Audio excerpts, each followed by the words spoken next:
The intention is a consistent reversal every time you get to the bottom, so regardless of where you start. So if it's in spin like this, then anti-spin like this. I think the reason why you struggled with it was because I gave you that correction to not do that extra beat at the top in the anti-spin. And I think you started thinking rather than feeling.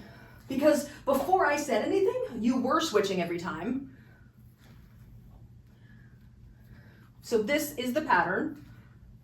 In spin, anti-spin, in spin, anti-spin, in spin, anti-spin, in spin, and anti-spin. You are able to go between one and the other. It looks like you are having a hard time sustaining the alternations.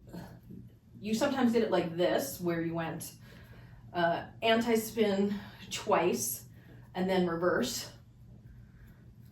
and then anti-spin twice, and then reverse. But then you also sometimes did it like this, where you did, wait, hold on, in spin,